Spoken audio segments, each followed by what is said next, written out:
If you are looking for ways to cut costs and maximize your working pantry, I have some ideas for you. These are things I do every single day in my own pantry, especially if I'm in the middle of a pantry challenge or just trying to cut my costs and save some money. But before we get started, and you're new to our channel, I am Julia. My husband and I, we are the Canny Couple. It's just me today because he is not here. So we'll deal with that as it comes along, but we would really appreciate it if you hit the like and subscribe button. And we work every day on merging homesteading and frugality. And frugality is a part of our everyday life. And this to me is one of the ultimate things you can do to maximize frugality in your own life. Your working pantry can be your lifeblood.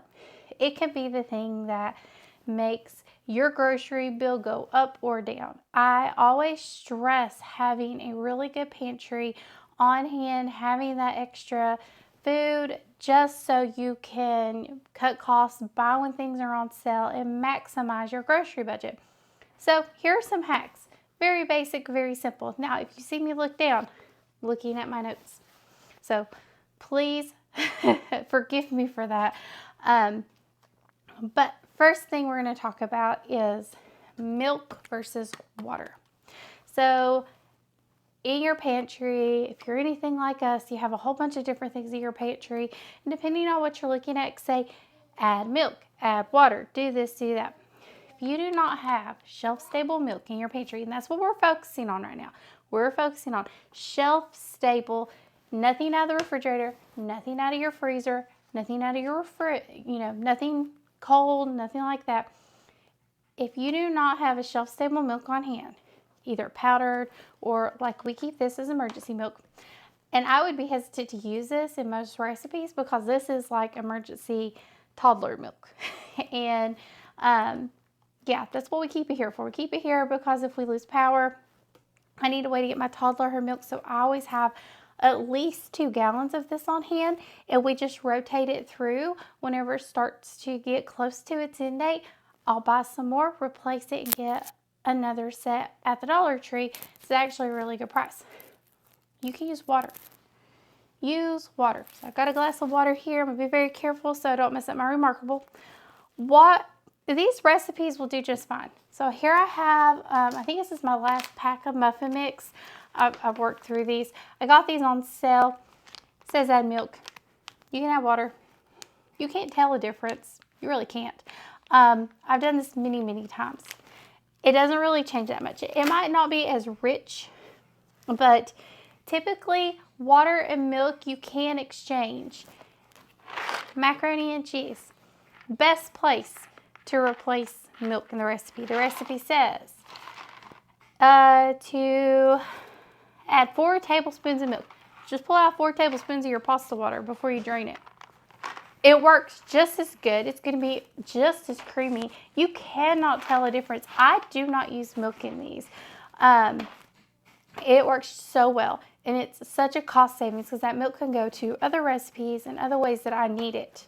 So water versus milk. If you are in a crunch, you don't have a milk on hand, you don't have powdered milk, you don't want to open one of these for 4 tablespoons, use your pasta water. It works. Trust me, it does. I would even pull out a little bit more. I probably do. I do quite a bit more than 4 tablespoons. I probably do double that. And then I just add as needed. So if I don't use it all, just put it down the drain. Fillers. Fillers are so important. And we're looking at fillers in 2 different ways. So the first one is a binder. And if you're looking at making like a meatloaf or something like that, you can use, this is my how we store our oatmeal. So you can use oatmeal. Sorry, I'm running out of room here. It's just me. Oatmeal is a great binder in your food if you need something. It's very neutral. It doesn't have a lot of flavor, a lot of taste. You add flavor to oatmeal. It is one of those amazing things that you can do whatever you want to it. You can make it savory. You can make it sweet. You can add that as a filler. Fillers are also there to stretch your meals. Look at lentils. Look at rice, beans. You can add rice, lentils, beans to just about any meal that you do. You can. I love putting beans in my food because it stretches it. It's an additional source of protein. It just really works for our family, and it really makes my food go further because then we don't have to use as much of the more expensive ingredients, because I can get these for 88 cents per bag. So rice is the same way. You can use rice. I will add a cup of rice to a dish with beans like chili. You'll never know it's there. Never know it's there. I will cook it with this bag of beans, and you will never know those additional calories, that additional protein is in that meal. And you can't tell it. I will add it to soup, like a half of a cup to a vegetable soup. You'll never know those lentils are there. If you're not a lentil person, I understand. A lot of people doesn't like this food. I never heard of lentils till I became an adult a couple of years ago. Personally, this wasn't something that was in our meal plan, our meal prep. We never had it, and that was okay. But it is definitely a good source to add to your meal prep. Okay, this one could be a bit controversial. Hear me out. Combine your rice mixes. So if you're a big family, you have like a little box of rice here and a little box there. You can actually take these, if the flavors mesh together, and combine them. So I have a roasted garlic and olive oil couscous mix, which is kind of like a rice, not quite, but kind of. And then I have a rice for broccoli au gratin. I could put these two together and they would work. They would work. I did one with quinoa and brown rice, and it was garlic, rosemary, and olive oil. It was amazing. It tasted so good. All three of those flavors worked really well together. Now, I wouldn't take the black beans and rice and mix it with the broccoli personally, but the black beans and rice and the Spanish rice would probably go well together. You could also take the Spanish rice and probably mix it with a cilantro lime. I always like that Spanish and the cilantro lime together. These are just things that I kind of have on hand. You can kind of get these, put them in your cabinet, or forget you had them, which is kind of what happened here. These are some that I need to use up, but you could combine them. You can do this with anything that you have. If you have multiple soup mixes that you kind of need to get rid of, put them together. You could take a tomato soup and a vegetable soup and put them together, and it would make your vegetable soup thicker, more nutritious. I was just on the fly, sorry. Whatever you have, look at the flavors, see if they're going to work for you. If they will, put them together. And now I will tell you, I'm the worst. I don't combine flavors that don't work well together. I'm not a kitchen sink soup person. I don't do that. If you've seen my cooking videos, you know I'm very careful about what I throw in my meals. I'm going to make sure it works well for us and how we're going to eat it. But a lot of people do that. They could throw anything they want to, and they find that appetizing. And that's okay. That's cool. If that's who you are, go for it. 100% go for it. But for us, personally, I look at the flavors and make sure it's going to mesh together. Otherwise, make it and use it. Or you can just use the rice out of here if you don't like the spice seasoning. I'm not been terribly fond of these personally. I thought I liked them better than I did. So I would probably, for me, just use the rice mix here. Have staples you can use multiple ways. So the can of chili.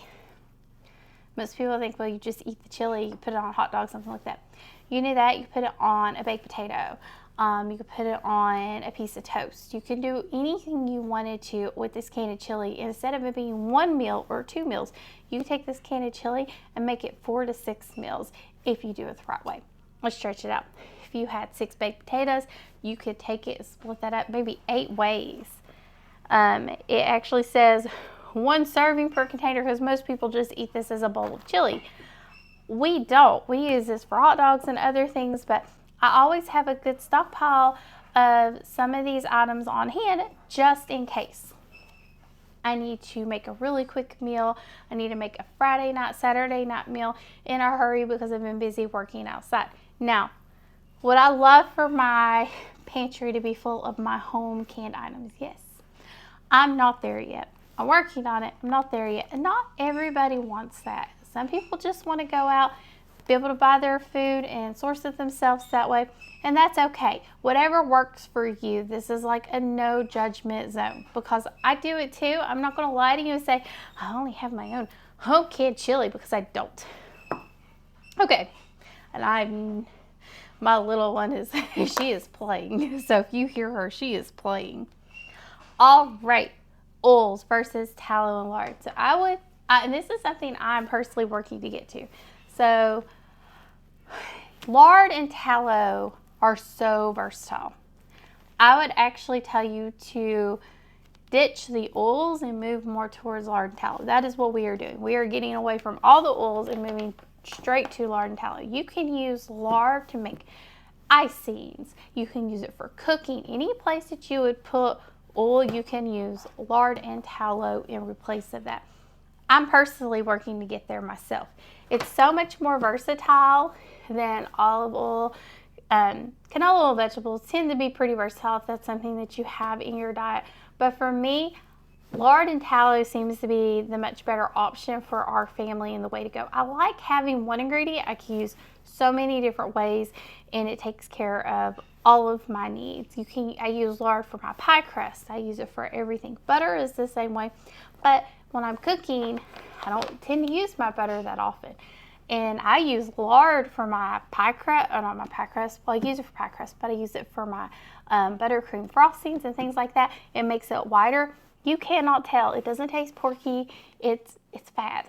It's a fat, and it's an animal fat. So fats in your diet, or find a very neutral oil like an olive oil or something like that that works for you and your family. One that you can use in multiple ways. I know recipes out there say you need a vegetable oil, you need a canola oil, you need this, you need that. You can substitute those for any type of oil you have, as long as it's not a super strong tasting oil. I don't keep sesame oil and all these other things on hand. All I keep on hand is, my basics. It's what I'm going for. So I only have, so that way instead of having 5 or 10 different oils, I'll just have lard and tallow. Okay. Next thing, sugar.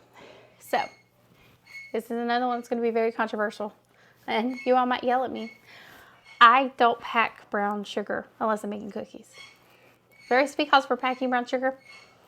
9 times out of 10, I'm not packing it. I, might pack it once in a while, but most of my cake mixes, things like that, sweetbreads, I do not pack my brown sugar. Same thing with regular sugar. I typically do not use all of the sugar that the recipe calls for. I tend to use a lot. I try to use as little as I can. So what I will do is I'll back it off a little bit every single time until I find that right balance of when it's going to be too sweet and not too sweet. That's what I did with our coffee creamer. I kind of backed it up to where this is where it gets not sweet enough for me versus when it gets sweet enough for me. So I always try to find that, because that is, if I can use a little less and it's not going to affect the taste or the recipe, then that's some more of that product I can use for another project like canning or something like that, because sugar is expensive. It has gotten so expensive. So try that if you can. Now I know, again, this is controversial, so you do it on your how you feel comfortable. But again, I don't pack brown sugar. For most of my recipes, it seems pointless. So I'm not really a brown sugar packer. That means I use less icing. So if you don't have icing, frosting, or something like that, you just do a sugar glaze. Take some powdered sugar, or just a little bit, and some water, mix it together and do a glaze. It creates a nice crust on your food. It actually works really, really well. I do this for Aaron because I'm not a huge frosting person. I make it occasionally, but for the most part, if I'm having cake, I just want the cake. But Aaron needs something else on it. It will help moisten the cake, keep it from getting too dry. You can just put sugar glaze on it like you would like a pound cake or a breakfasty type cake. And that works really, really well. Cake mixes. You can be so versatile with cake mix. So cake mixes, if you have them on hand, I'm still trying to run through ours. But I'll always have 1 or 2. I will always have 1 or 2 of these on hand just for an emergency situation, like I need an emergency cake or something. If you do not have like the ingredients that it calls for, you can always take a can of pureed pumpkin squash, something like that. And all you need is a cake mix and squash. And it makes a wonderful fudgy brownie type texture. It's absolutely amazing. And if you do a sugar glaze on that, like a very small one, oh, Aaron, this is one of Aaron's absolute favorite desserts. Like he used to tell me, like, I'm not really into sweets, but he loves this one. This one's one of his favorites. I bet you could probably do this with pureed sweet potatoes, anything like that that you have on hand. You can really use that and really make it go further without, having to get into your eggs and all that. Like, again, this is all shelf stable. People buy at the grocery store, or they can do themselves at home. Try to stay away from like water lasting eggs or anything like that in this video. Okay, now, say you need an egg replacement. This is probably the biggest thing for me for shelf stable. You can buy powdered eggs. You can, but you can also use baking soda. You can use applesauce. You can use so many things to replace eggs. Go look it up online. I don't know what the ratio is. I'm wanting to say it's like a tablespoon and some water, but I have done this before. You can't tell in a cake. You really cannot tell in a cake that you've used baking soda and water, but it does work. Again, look this up. Be willing to make a substitute if you need to. Don't just look at it, look at your ingredients and be like, oh, well, it says I need eggs, but I don't have eggs. Or, eggs are $3 for a dozen right now, which for us, in many cases, they are. I get that. It's super expensive. I might not want to waste 3 eggs on this pack of cake mix. I might want to do something else. So just be willing to look, find a substitute, find something that's going to work for you and your family. Again, most of the time you're not even going to be able to tell the difference. But you do kind of have to have something to do the egg substitute in one of these cake mixes. But that really does work. Now, I did have one bonus thing I wanted to tell you. These are a few items that I keep in my pantry at all times and for everything. And I can make multiple meals, multiple ways with them at any given time. So, first thing is mac and cheese. Mac and cheese is one of those things I always have on hand. And I love to have mac and cheese because this is a really quick Sunday lunch or something like that. Keeps us from having to go out. We have it, pull it out, and do whatever. Now, you're like, well, Julie, you're just having mac and cheese. Canned chicken. I will make buffalo canned chicken. Buffalo sauce is a staple in our house. So it really depends on you. But you can take taco seasoning to make a taco mac and cheese. Anything like that that you have on hand that you want to use. Take it and mix it together. Canned meat, especially chicken, is so versatile. You can do anything you want with it. You could also do tuna. So you could do like a tuna mac or something like that. Whatever your family likes. You have to cater your pantry. Not to me, but to your family. So you're like, Julia, my family can't eat macaroni and cheese because we have a dairy problem. Okay, maybe keep like a pasta salad mix that you feel really good about on hand. Something like that. So you have a quick and easy meal. Being a mom and needing a quick and easy meal is a thing. You need that emergency 10 minutes or less meal on hand that you could pull out and go. This was $1.50. I'm cool with that. If you are good, with the 55-cent box, this was the one we chose for our family and our needs. But they have 55 cents or were 55 cents, so about 60 cents at Aldi's, probably the same at Walmart. That, get 2 of those boxes, $1. And then get you some canned chicken, something like that. It's going to give you some protein. Beef it up, do something like that. Use your water. Hey, you've saved so much money. You could feed, it feeds all 3 of us for $1.50 plus the can of chicken, so around $4. Okay. The next thing is peanut butter. I always have peanut butter. I will always have peanut butter. I will always have more than one thing of peanut butter on hand at any given time. If I get down to like one new thing of peanut butter, you can just about bet we're going somewhere and we will be buying a lot of peanut butter because that is something that is a staple in my household. I can do anything I want to with peanut butter. I could take peanut butter if I don't have a frosting and I could swirl some peanut butter in the top of one of these chocolate cakes. It's going to add some moisture to the cake. It's also going to add a little bit more flavor, a little bit more texture. You can mix it in with some of that cake mix and do the swirl with it that way. It's going to add some of that peanut buttery chocolate flavor, kind of feel like you're eating a Reese cup or something. It works. It does. It really does work. You have to be careful. You can't do too much. You want to do enough to where you can taste it. So try out your ratios. Recipes for me are suggestions. So when you're like, Julie, give me a recipe. Give me an exact amount. Maybe like half a cup or a fourth of a cup if you're not comfortable with a half a cup. They're suggestions. They really are. You can update and change and alter and work with it as much as you can. Oatmeal and rice. I cannot stress the importance of oatmeal and rice in a pantry. They are things like if you do nothing else, you can have oatmeal or you can have a cup of rice. But you can add seasonings and flavors. You have jellies and jams. You can add all of these things to your oatmeal. You can add peanut butter to your oatmeal.